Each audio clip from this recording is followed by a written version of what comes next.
right, we're giving it a moment here to make sure that we are up and going in a Facebook group. It looks like we are.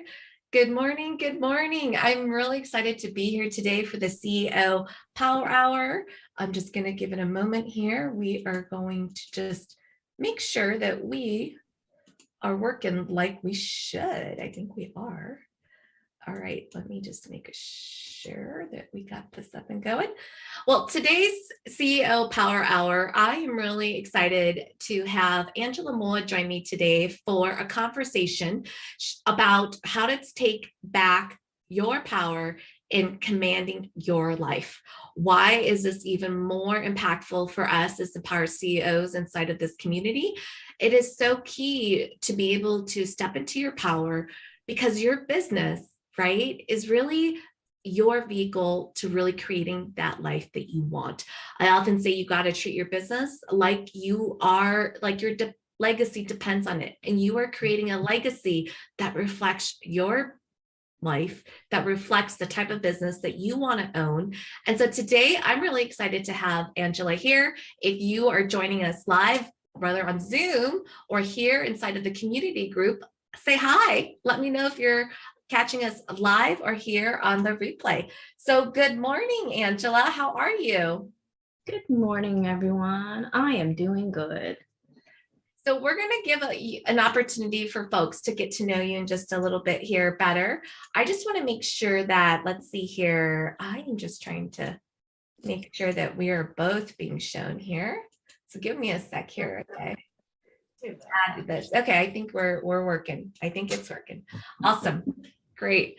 So let me go ahead and just read to you a little bit about who Angela is, and we're going to dive into really like how she started her journey, what advice or what has she seen from an intuitive success perspective about really taking power back to command your life and really use that in building a business that is meaningful to you.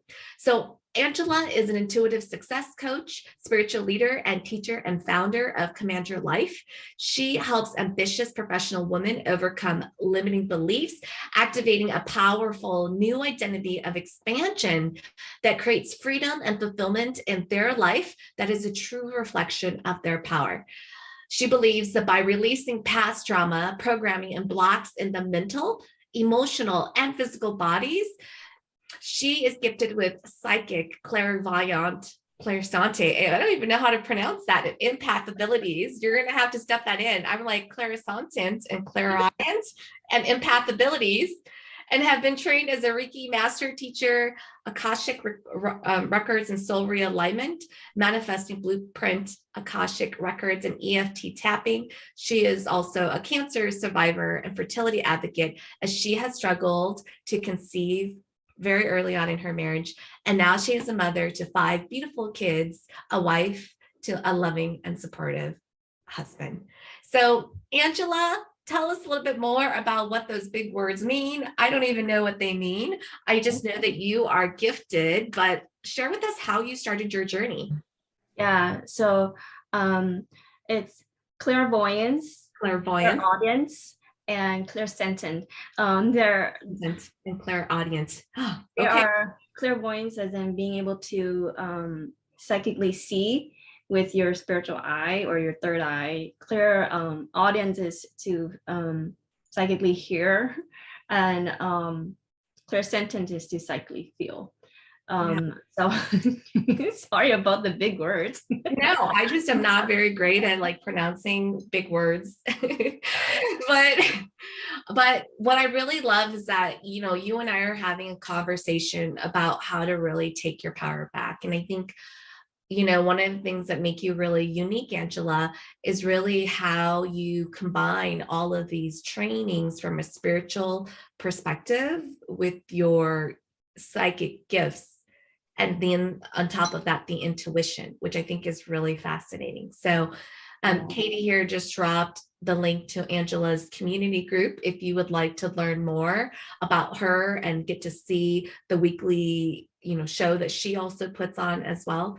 So Angela, tell us, how did you start on this journey? I started on this journey I embarked on my my healing journey of Reiki, but even before that, you know, our family went through a lot of like, how do I say this? You know, I'm trying not to say it in a way that makes you know, my viewers thinking that it's scary, fearful. But we embarked on a very challenging time, having like spiritual attacks. And I know that's not talked about a lot in the spiritual communities or the metaphysical, the woo-woo communities a lot, but we embarked on spiritual attacks, and it got very dark. And I wanted to really know like the truth. I really wanted to know why is it not being talked about? Why is it not being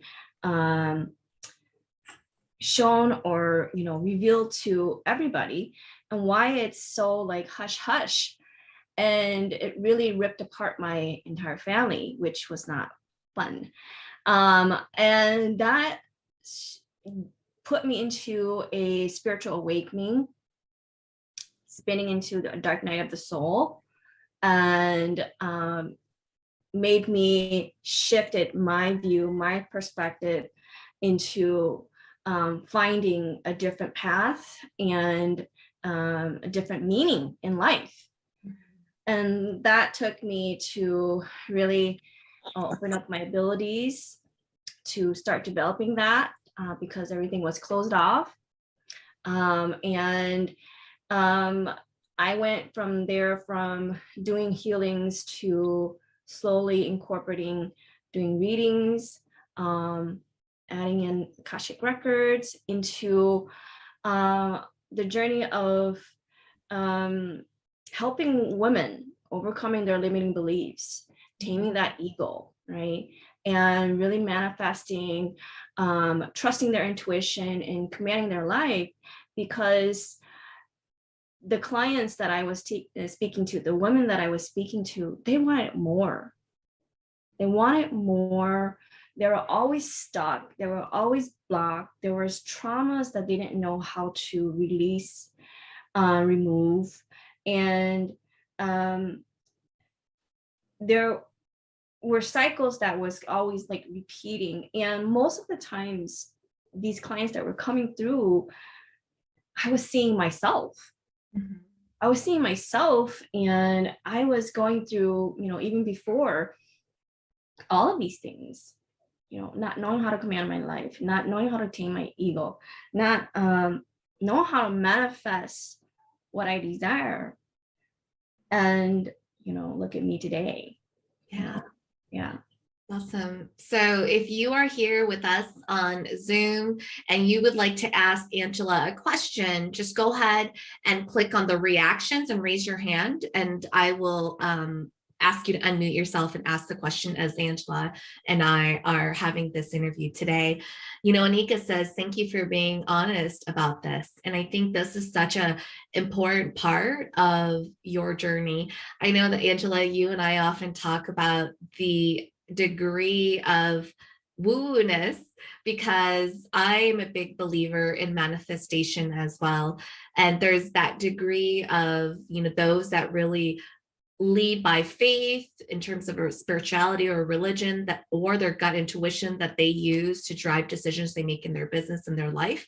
And then there's other people that are perhaps a lot more analytical, that really step more into the logical side of growing their business, of learning the tactics and the strategies to really adopt and address in their business, right? So not that there's one right way or a wrong way, but I think one of the things, Angela, when you and I started working together, that I really appreciate about you was really this idea that you acknowledge, like, look, I'm coming from this world of spirituality and intuition, and I let that guide the decisions I make in my life and my business.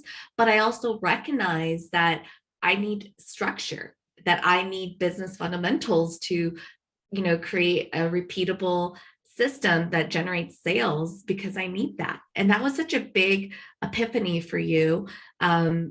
how did you find that balance for yourself? Because I know that you help guide your clients to find that balance for them, but what have you found that worked for you to really find that balance between, letting your psychic spiritual gifts guide you intuitively, and then recognizing that you also need, maybe for lack of a better word, the metaphysical, the structure, the logical business fundamental structure to also guide you and stretch you and grow you. How did you find that balance for yourself? Well, I know that there's a balance to everything. And I work on this side of like the scale, right? But this side, I can only do so much. And kind of, like how you were helping me see like how some of these big businesses, they do their business and how they structure their business and stuff like that, really opened my eyes too. But for me, what really helped balance that is me knowing some of the steps, because I'm very like analytical sometimes and I can get very detailed on some of the stuff that I need, but I needed it, like the structures and the steps to really keep me consistent and to really give me a way to organize my business, because I wasn't organized. And it's not that I don't have it, but that part I didn't really learn as much and didn't really understand as much. And I needed that to really help make the balance in my business. Mm-hmm. So that was what I really loved and enjoyed, to really help me see and be able to kind of draw in what was missing and what was that I needed to do better in. Mm-hmm. I love how you mentioned really your own self-awareness and what you're good at and what you're not. And it just takes humbleness and honesty to say, hey, I need to solve for this. It's not like I can't just run my business 100% on intuition and gifts and psychic readings and things like that. Today we're really talking about taking back your power to command your life. And I also asked you to really focus on, the lack of confidence, and in your experience, where that comes from. You and I have talked a lot about the ego mindset. And so what has your experience been like working with your audience, your students and clients on just, oftentimes people seek confidence and they don't know why. There's self-doubt or there's fear, but whatever it is, it makes them feel like they're not confident. What has your experience been like as you've worked with your students and clients in unpacking that for them? Yeah, confidence is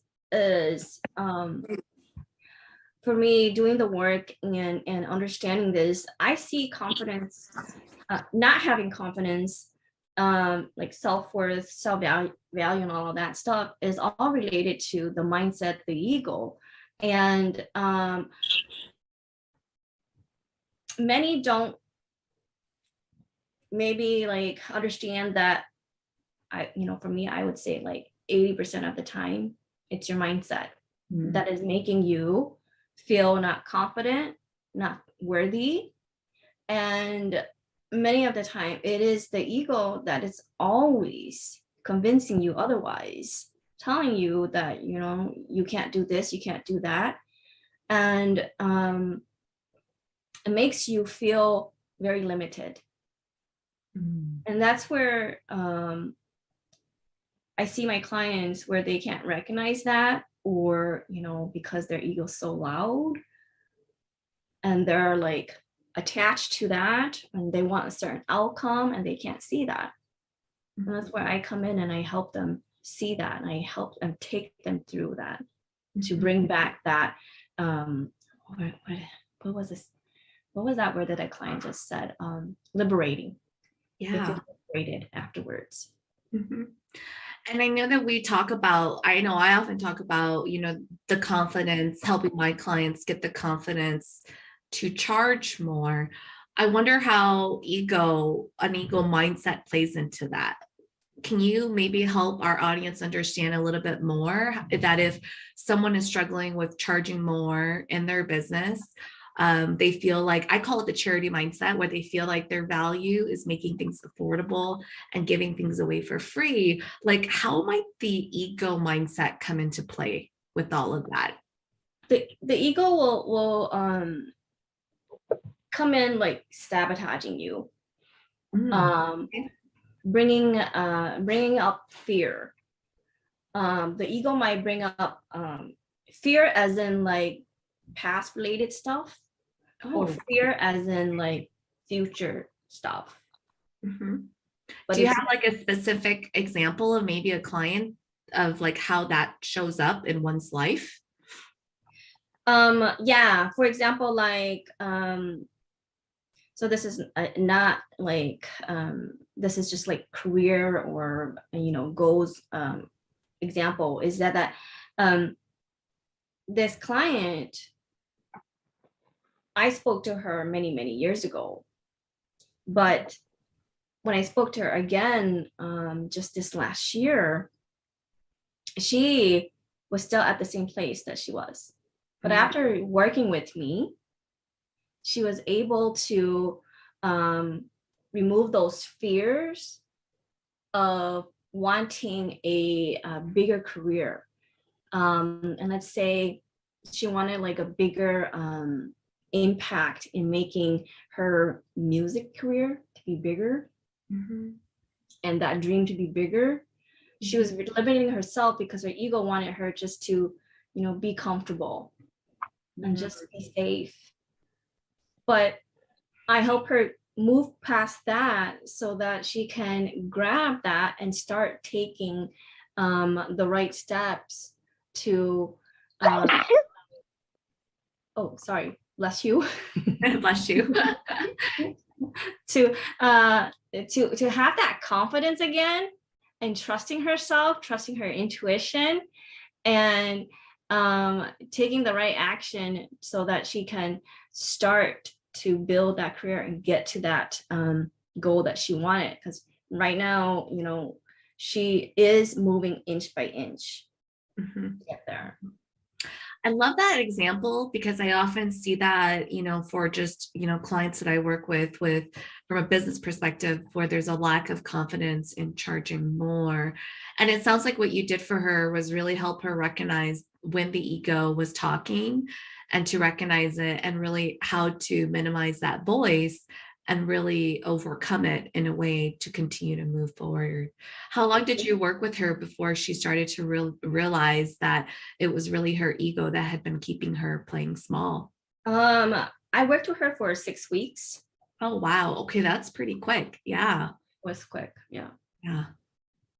So when it comes to like people really finding that confidence, it sounds like, okay, so you got to tame your ego mindset. So you have to have the ability to know when. I love what you said earlier about your own journey, Angela, about knowing when the ego is talking, and then being able to recognize what you truly are missing. Like when you said, I was missing the organization piece, and I know I needed that from a business perspective. That didn't sound like the ego talking. It sounded like it was I call it the empowered version of Angela talking and saying, I know that I need this, and I'm going to go find an expert or find a way to help me, balance, if you will, what I know that I'm lacking in. And it wasn't coming from a place of, you know, um, beating yourself up or judging yourself is what it sounded like. So, you tame your ego mindset, then how do you start to step into commanding your life? And what does that really have to do? I know those are some of the tips that you're going to be sharing with our audience today. Yeah. I just kind of want to piggyback off of what you just said there. Is for me, when I was missing that the missing piece, the organization, for me on like spiritually, I see it as like the masculine side of me. Ooh, okay. The doing, right? The doing that I needed to do, because I have the feminine side of like intuition, spiritually, being connected, but I lack the masculine side, where that's where you came in to help me. So that helps balance both of me or what I needed. So I see it as that. Yeah. But with your question of commanding your life is when you're able to like tame your ego is where you'll be able to hear and feel your intuition stronger, which will help you to be able to find that inspiration, that motivation, so that you can stay focused on your goals, your dreams. And when I say command your life is by, so I'm going to try to say it in the most simplest way, but I don't want to make it complicated, but I use the terminology of co-creating with the universe, so that the universe can help you command what is it that you want, what is it that you desire, and bring that into your life. And I hope that makes sense. Yeah, that does. Well, that does to me, because I use co-creation. You use it with the universe. I use it from a business perspective with co-creation with your audience, that it's not you, the expert, that knows all the answers, but it's you having clarity on who your most valuable paying customer is, what value you bring to the table, what your positioning is, but then letting yourself co-create with your MVP and not just assuming that you know like what they want, right? So I love what you said about trusting your intuition to really be able to command your life and your desire. In your experience working with all these, clients and students that you've worked with, how does that feel when you trust your intuition? Like, how does that show up for your students and clients? Like, as a coach, we all know when our students and clients kind of like have that moment where they shift, right? I call it the 1 degree shift, and that's all it is. But like for you, like, what does that look like for your clients when you know that they've stepped into their power, which is really trusting their intuition? I know it when, when they share a lot of like, I don't know, it's kind of like different ways. One way is they share where they kind of like, I have this feeling, but, I'm doubting, but they're just like, F it, I'm just going to do it. Right. And then that's where they're like shifting to their intuition. Some clients are where they have inspiration that comes through, and they're like, I feel inspired, but I'm doubting, I don't want to do it, but they do it anyways. And they move towards that. And then I have some clients where they have all of those feelings, but they're like, I ignored that, and it didn't go the way how I wanted, and I should have paid attention to my intuition. So yeah. So if I heard you right, how you start to know that you are taming your ego and that you're truly commanding what you desire in life is really when you say trust your intuition. It looks like, or sounds like, it's an idea that just can't shake, right? Or that it sounds like it's an inspiration that just really keeps it coming up and you just can't ignore it. And I love what Anika wrote on here. She says, you can only ignore it for so long, but it keeps coming back, right? The way that I describe that. Oh, go ahead, Angela. I'm sorry. It's continuous. It's a continuous feeling. It's not what, it's not considered a thought. It's considered a feeling. Ooh, that it's feeling. Yeah, it's not considered a thought. It's considered a feeling. Okay. Tell me a little bit more about what you mean by that. So what I teach my clients is, when you're in the ego, you're in the thought.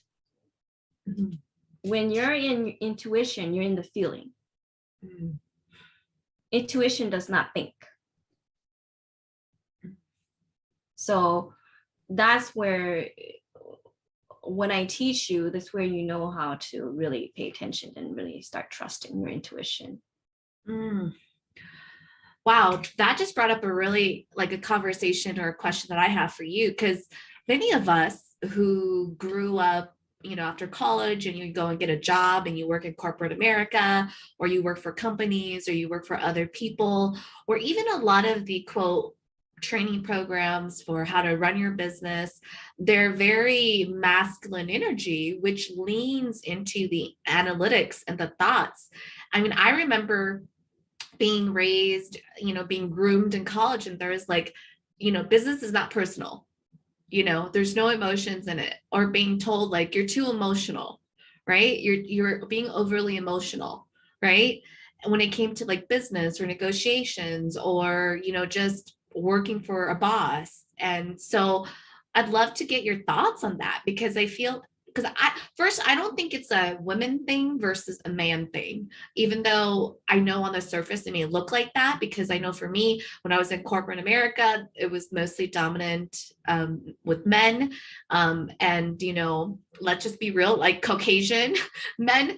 And so, it felt like that, but I don't really think it's a man versus a woman thing. I think, it's more of a masculine versus a feminine thing. But like, talk to me a little bit more about like the continuous feeling, because how do we know when we're truly leaning with intuition, which you're saying is continuous feeling and it's not a thought, versus being like overly emotional or dramatic, which most women, tend to be, to have guilt around or be accused of having too much.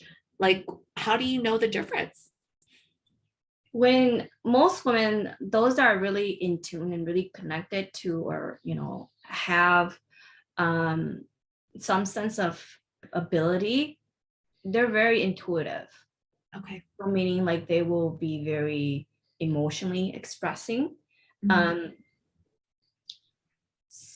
Most men, not all men, okay, not trying to be mean here, but they're more intellectual, they're more logic. They're not really connected with their intuition or that side. So it really depends on what's really going through there. But sometimes your emotions can override that intuition too. So it really depends on the situation of what's going on there. But honestly, out in society, corporate, everything is all intellectual. Yeah. Like logic. There's no spiritual intelligence in society right now. That's the biggest missing piece in everyday life now. And I want to just add to that, because I'm coming in from, that intellectual business side. I actually, think that both men and women, when I look at leaders that I admire, actually have a good quality of both masculine and feminine. Like when I've worked with really good male leaders, it's their ability to be vulnerable. It's their ability to really be compassionate, as well as perhaps firm with the intellectual thoughts, thinking side. And those are the male leaders that I've really admire, because they have the ability to shift gears like that. They have the ability to be vulnerable and show compassion and express and convey their emotions or their feelings, right? Whereas maybe some of the male leaders that I have not admired seem like they were just like cold and icy and like just did not even care about people, right? And then on the flip side, I've also found like female leaders, they display like an energy of both. Female leaders that I've admired, like I am guilty of being told I have a very nurturing type of leadership. And that's because in a way I do, but the women that I admire have a good balance of both, of knowing when to shift gears. So I don't think it's like one or the other. I think it's also, that, great leaders tend to have both, and they know when and how to adjust it or shift gears in the moment with people that they're meeting, and things like that. So I really appreciate that explanation, Angela, as well, of what you said. So Anika, Are you able to unmute yourself and ask Angela your question? Just let me know as well. Oh yeah, happily. Okay. I never want to like intrude. And see, that's what I'm saying. This is where my question is coming from, because generally you have to be the quiet voice in the room. And, I'm getting to the point where I'm like, you know what? I'm done doing this. I'm done being quiet. But as I'm trying to talk to you via chat, my question was, generally vulnerability is frowned upon as, a negative trait for women. And I'm slowly overcoming that with myself and being able to find my voice and actually implementing how I feel and what's logic to me, what's logically like, expressing something, no matter what it is. And so I guess my fine line for you, Angela, or my question is, how do you know when vulnerability is no longer being seen as a negative, but as a positive? Ooh, that's a really good question. Thank you for that, Anika. Yeah. Yeah. Not known as a negative, as a positive. As a woman, vulnerability is normally or typically frowned upon. So how do you, that's a really great question. Mm-hmm. Yeah. It really, I'm really thinking about like, it really depends on each person's judgment. And when it becomes positive is, I feel like, it really depends on each person's perspective and your intentions behind that. Because everybody's going to judge it no matter what, if it's good or bad.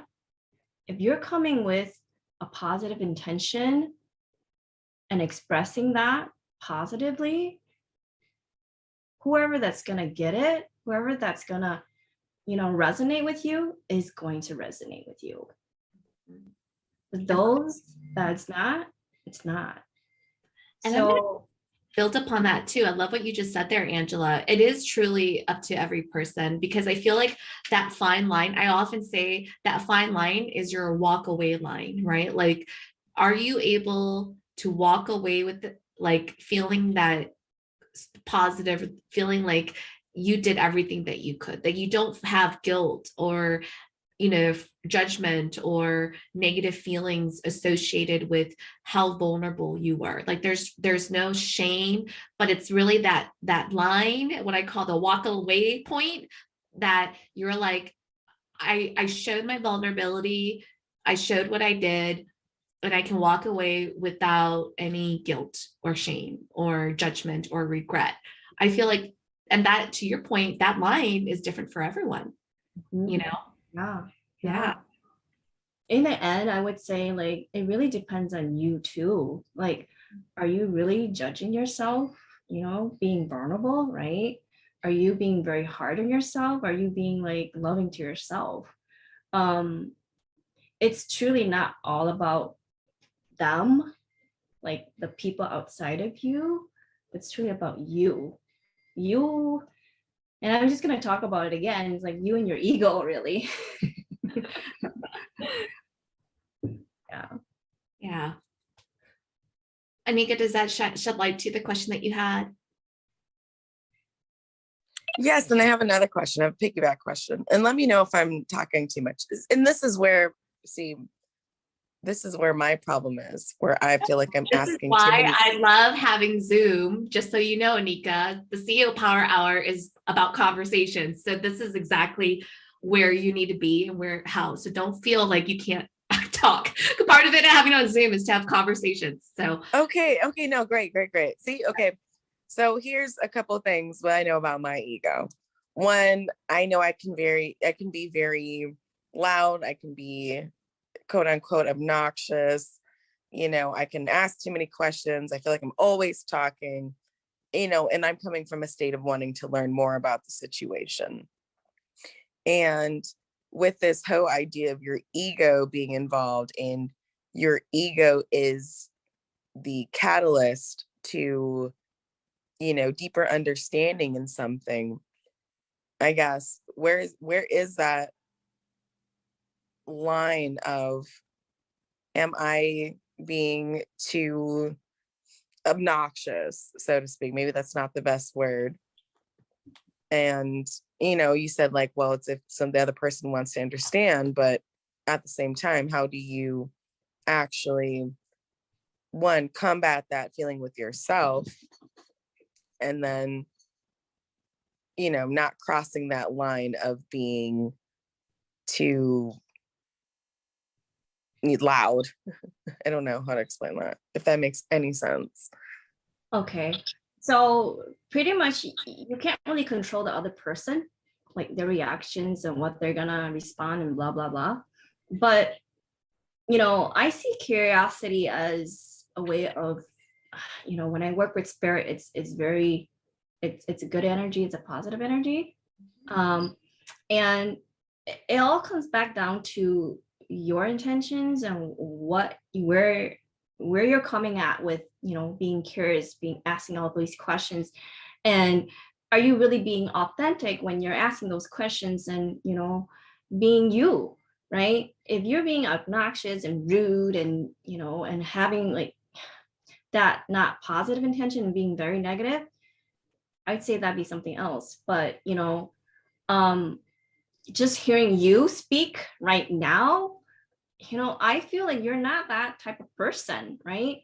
And you can't really control that other person to, the way how they're going to react to you. So it's just you just need to be your authentic self. Express who you are.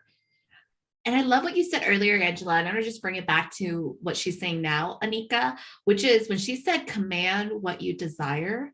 I feel like that's what Angela is saying here, right? Like when we talk about like positive intentions, and it's like command what you desire, which is, I'm not obnoxious, or whatever the opposite of how you want to feel. That's not obnoxious. And I'm commanding what I desire, which is I'm commanding the positive intention that I want to set forth. And that's exactly what I hear Angela kind of bringing back down to. And I'm unpacking what Angela is saying, but that's how I'm interpreting it. She's the expert, not me, in terms of like the ego mindset. But that's really what I heard when Angela said, don't take responsibility for other people, that you are commanding what you desire. That is the intention that you put forth. And if it's positive, that's what you're putting forth in terms of coming from a place of curiosity. If you feel like you're obnoxious, then that's the command that you are setting and putting out forth, because that's what you're desiring. So how do you might one switch that or flip that, right? So that's what I'm hearing, Yeah, great way of putting that. Yeah. So Angela, as we begin to wrap up, we really dug a little bit deep about really how important it is to tame your ego mindset, really finding that balance between what I considered, spiritual and analytical. And you really talked about it really being that balance between masculine versus feminine. And then we talked about really the confidence, right? Like what you see in terms of the lack of confidence and how it's like 80% is the ego mindset driving those. And then I talked about how you and I talked about like, how does that show up with like charging more and sales with confidence and all of that. And we really just wrapped it up with like how important it is to really command what you desire, not just, I think most people hear that and they're like, oh, I know, it's just like declaring my goals, right? But what I really heard, what you just said, especially with Anika, thank you for your questions, Anika, was really like, no, you have to command what you desire in terms of your intentions that you put out into the co-creating with the universe so you get back. It's not just about commanding and declaring your goals and saying that's what I want and that's what I need. It's really like all the above. Like it's this, it's the spiritual, it's the energy, it's the goals, which is a masculine energy. And it's all of that you need all of that to come together for you is what I'm hearing, right? I'm learning so much. See, Angela's like teaching me so much in just under an hour. So, and I love how we also explored like, how do you know when you can now trust your your intuition. And Angela shared some really great examples of what she's seen behind the scenes coaching her clients, is that it shows up like inspiration. It shows up like great ideas that you just can't seem to shake or ignore. Oftentimes for me, I say it's like that tug in your heart and you're still waiting for your mind to catch up to what's in your heart. And I often say, you've already made that decision. You're just hesitating on the execution because you know you're going to disappoint other people. You know people are going to judge you. You know that people have got to say, but you know, like I was just talking to a woman who has been a stay-at-home mom for the last 5 years, and she's got 3 babies under 4, and she just was feeling so hard on herself. Like, I know I want to be a good mom, but I'm this woman who's also ambitious. And you know, my family, my husband's like, why do you keep talking to Elizabeth and following what she's doing? And she's like, I know I'm just a stay-at-home mom with babies right now, but it keeps me motivated. And it was really this whole idea of commanding what you desire and staying in that frequency or that mindset of what you desire until you can get there, you know? So I really love that. There was a book that we are reading right now in the book club. And if you would like to join us in the High Performance CEO book club, Katie just dropped the link. This month, we're reading a book called Your Pocket Life Coach. And one of my favorite inspirations, like I do 10 minutes of reading a day for a growth mindset. And I think it really relates to what we're talking about today, was really around how important it is to look at your life at just role models. And I'm bringing this back to business, but like role models that are running businesses the way that you envision running your business, and really asking yourself, not like, what is their strategy or tactics, but like, what is their value that I want to emulate and bring back into my business? And, you know, of course, the cool thing about a book is any of us can read the same book and then have different interpretations. But I love what Angela just shared with the conversation that Anika brought up, which is that you really have to command what you desire. And I really see those values as role models, especially in growing our business, as such a big clue from the universe that is kind of shining back at you and saying, there's something about her or him that I admire. What does that mean? What does that look like? How does that show up? And then making sure that, you know, they also, that it's like a trigger or a clue that is somehow it's tied to your intuition. So how might you listen to it, right? And so as we begin to wrap up, I know that the last tip that you had for us after taming your ego mindset, commanding what you desire, is what, Angela? The third tip is to take intuitively divine action. Yeah. Yeah. And what does that look like? That looks like, where you are very in tune with your intuition already. And when your intuition and the universe come together and meet you halfway, where you know what's the next step to take the right action. And I see it as like signs, or like sometimes where you, Elizabeth, where you will always like write posts like, I was just asking this and it came along, right? And I was just wishing this and it came along. Those are like signs of, like, I see them as divinely signs that you take that action. Yeah, I think Bruce Lee had a really great quote. It's just been top of mind, which is like, when the student is ready, the teacher will show up. Mm-hmm. And Yes. that's exactly what I'm hearing from you, whether it's a post that I wrote or a conversation that, you just happen to come across. I often say that every single person I meet, I believe in serendipity, whether it's someone that comes in through my masterclass, whether it's someone that I randomly meet on the street, whether it's an introduction, or someone who sends me a DM.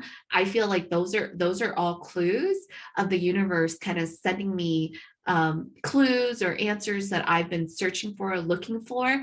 And it is up to me. I love what you said, to take intuitively divine action, to be curious, to unpack what that interaction, conversation, post is all about, because the universe is going to download me the answers that I'm looking for, which kind of ties back to commanding what you desire and making sure that, you know, we do that. So Yeah. as we begin to wrap up, you know, how do you work with how do you typically work with clients, and what does that look like?